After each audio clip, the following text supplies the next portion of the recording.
नीतीश कुमार जी कहते हैं कि बेटियों का हम सम्मान करते हैं, अति पिछड़ा को हम न्याय देते हैं। इसके लिए हम लोग वहाँ अगल बगल के बच्चों से भी मिला, अति पिछड़ा समाज के वहाँ पर हम 10 बच्चों से 8 साल के, 10 साल के, 12 साल के बच्चों से पूछा कि बच्चा अब तुम किस क्लास में हो, तुम किस क्लास में हो, तुम किस क्लास में हो। 8 बच्चे में मात्र 2 बच्चा बोला कि हम पढ़ रहे हैं, और उसको भी हिंदी पढ़ने के लिए दिए, तो किसी प्रकार से बेचारा हिंदी पढ़ा। तो नीतीश कुमार कहती है कि हम बेटियों को शिक्षा दे रहे हैं, बेटियों को आगे बढ़ा रहे हैं।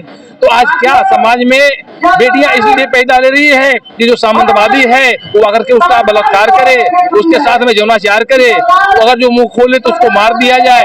इसलिए हम लोग बैठने वाले नहीं हैं। आदरणीय अशोक महतो ने वहाँ पूर्णिया रुपौली से पैदल मार्च 2 तारीख को शुरू किया और आज 11 तारीख को पटना पहुंचे हैं। गर्दनी बाग में बहुत सारे लोग यहाँ आए हुए हैं उनका अगुवाई करने के लिए। अब यहाँ से चलेंगे राजभवन जाकर के अपना मांग पत्र देंगे कि उसके साथ में न्याय हो।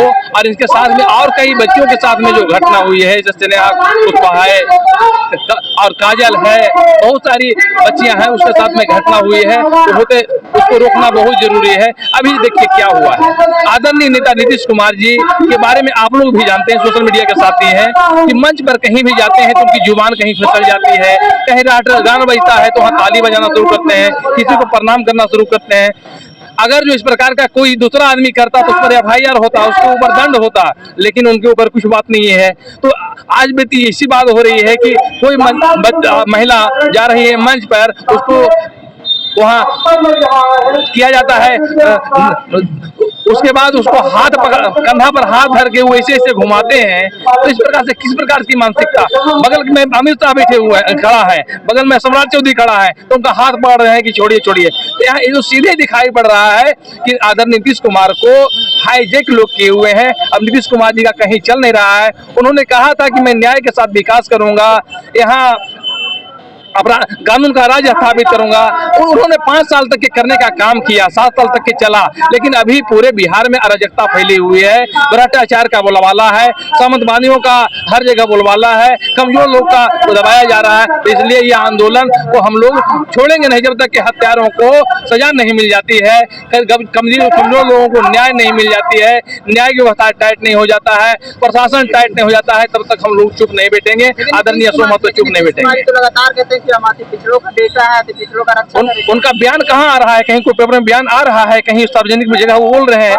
खुद उनको बीमारी से पीड़ित हैं और डॉक्टर ने कहा है कि इनको कुछ खाना में ऐसा चीज दे दिया गया है जिनसे इसकी यादाश्त इनकी गायब हो गई है। तो इस प्रकार से उनके साथ रहने वाले ही लोग ऐसा चाह रहे थे कि जिस प्रकार से मान लीजिए शिवाजी महाराज हम लोग के समाज के थे, अगर जो हम लोग पूर्व की ओर बढ़ते हैं तो किस प्रकार से सामंतियों को द्वारा सताया गया हमारे पूर्वजों को, तो उस बात को हम लोग समझेंगे कि उस समय भी शिवाजी महाराज जैसे योद्धा थे, उनको 5 लोग मिलकर के, ब्राह्मणवादी व्यवस्था वाले 5 लोग मिलकर के उनको कैद कर लिया और कैद करके अपना व्यवस्था के हिसाब से राज चलाना शुरू किया। उनका बेटा आए संभाजी महाराज, उनको भी जैसे तैसे करके बंद कर लिया। जब छत्रपति साहू जी महाराज आए तब वो सोचे कि आखिर मेरा राज्य में इससे क्या हो रहा है, तो उन गिनती करवाए तो 95% उनका जो मंत्री लोग थे सभी लोग उच्च जाति से आ रहे थे, इसलिए उनको प्रदान किया जा रहा था। कारण इसलिए कि छत्रपति साहू जी महाराज को, छत्रपति शिवाजी महाराज को जो राज तिलक जो लगा था उस समय, तो ब्राह्मण बुलाया गया था, यहाँ से बनारस से बुलाया गया था। अब ब्राह्मण जब वहाँ गए तो वहाँ का ब्राह्मण ने विरोध किया कि ये शूद्र है, इसका राज तिलक नहीं होना चाहिए, जबकि छत्रपति साहू जी महाराज, शिवाजी महाराज उनके हमारे वंशज पूर्वज हैं, उनके हम लोग वंशज हैं। तो पैर से तिलक लगाया था, जो राज तिलक किया था ब्राह्मण, वो पैर से तिलक लगाया था उनको। इस प्रकार से पड़ताना हम लोग के परिजनों को पुरुष से चली की जा रही है। तो हम आज भी वही व्यवस्था समाज में लागू करने के करना वो लोग चाह रहा है, तो हम लोग बर्दाश्त करने वाले नहीं है। हम लोग सड़क पर हर जगह सड़क जाम करेंगे, हम लोग सड़क पर आंदोलन करेंगे। आप लोग भी जानते हैं, सब लोग जानते हैं कि जब अगर जो सड़क सुना पड़ जाएगा तो संसद आवारा हो जाएगा। इसलिए सड़क को हम लोग सुना होने के लिए नहीं देंगे और गरीबों को न्याय के पक्ष में खड़ा होंगे और उसको न्याय दिलाने का काम करेंगे। सदन तो हर जगह आवारा हो गया। आप नहीं देख रहे हैं अभी वक्फ बोर्ड पर क्या हो रहा है, और हर जगह तहलका हो रही है। किस प्रकार से यहाँ जो है कि यहाँ का संविधान बदलने का काम किया जा रहा है, तो यहाँ पर तो हर जगह किसानों के साथ भी अत्याचार हो रहा है, माँ बहनों के साथ अत्याचार हो रहा है। तो यहाँ पर किसको कहते हैं संसद आवारा? संसद आवारा इसी को कहते हैं, और किसको कहते हैं? क्या लग रहा है, न्याय मिलेगा? एकदम बिल्कुल न्याय मिलेगा। सब एक ही चीज सोच रहा है कि न्याय मिलेगा। बिल्कुल न्याय मिलेगा। जब जब जुर्म हुआ जनता पर योद्धा ने उतार लिया, और क्रांति के मैदान में हरदम जुल्मी का हियार हुआ।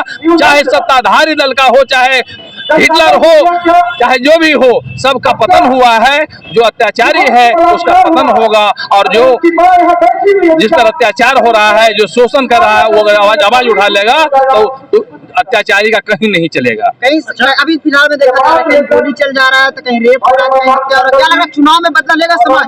बिल्कुल बिल्कुल। अभी तो एक ऐसा स्थिति है बिहार में, इतना अराजकता फैला हुआ है कि नेशनल मीडिया वाले लोगों को मैनेज करके रखा गया है, प्रिंट मीडिया वालों को मैनेज करके रखा गया है। शासन चलने दो, शासन चलने दो। आप लोग को पता है कि बगल में नवीन पटनायक साहब का था उड़ीसा में, वहाँ क्या हुआ स्थिति? एक दिन तो सबको होना है। बगल में आपका पश्चिम बंगाल में चल रहा था, कम्युनिस्ट का शासन चल रहा था लगातार, उतना दिन तक के चला, 20 साल तक के, 22 साल तक के चला। उसके बाद उसका पतन हुआ। अब नीतीश जी का 20 साल हो गया, अब तो ज्यादा दिन चल भी नहीं सकते हैं। इस चुनाव में तो वो भाषण देने लायक भी नहीं रह पाएंगे।